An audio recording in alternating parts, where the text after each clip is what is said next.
இவரை பத்தி தெரிஞ்ச ஆட்கள் அவர் கூப்பிடுறாங்க. நீங்க புத்தகம் போட்டிருக்க, கவிதை எழுதுற, பாட்டு எழுதலாமே அப்படின்னு இவரை பத்தி தெரிஞ்ச ஆட்கள் கூப்பிடுறாங்க. அப்படித்தான் சீமான் அவர்கள் சத்யராஜன் நடிச்ச வீர நடைன்னு ஒரு படம்.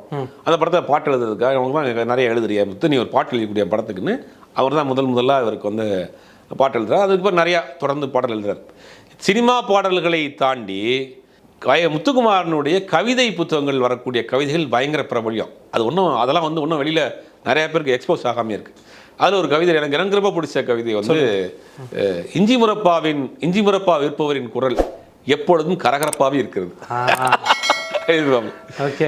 நீங்க இஞ்சி மரப்பா வைக்கிற பஸ் ஸ்டாண்ட்ல பாத்தீங்கன்னா இஞ்சி மரப்பா அப்படின்னு கனத்த குரல்ல தான் வருவார். அவர் எதுக்கு அந்த இஞ்சி மரப்பா வைக்கிறாருன்னா பஸ்ல போறவ வாந்தி வராம இருக்கணும், தொண்டை கரகரப்பு இல்லாம இருக்கணும், அந்த இஞ்சி மரப்பா வைப்பாரு. அப்ப எப்படியோ ஒரு கலைஞனுடைய பார்வை அப்படித்தான் இருக்கணும். 2 வரி தான்.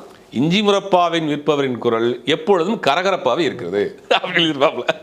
அதை வந்து அந்த ஒரு சாமானியனுடைய பார்வைக்கும், நம்மளை எத்தனையோ முறை பஸ்ஸில் போயிருப்போம், எத்தனையோ முறை இஞ்சி பரப்பை வாங்கியிருப்போம், நம்மளை எத்தனையோ முறை இஞ்சி பரப்பா வித்தவர் கிராஸ் பண்ணி போயிருப்பாரு.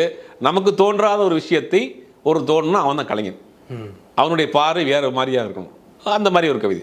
இன்னொரு கவிதை பலருக்கும் தெரிஞ்ச கவிதை, ரொம்ப பிரபலியமான கவிதை, பலருக்கும் பிடிச்ச கவிதை, காதலை பற்றி ஒரு கவிதை எழுதிச்சு.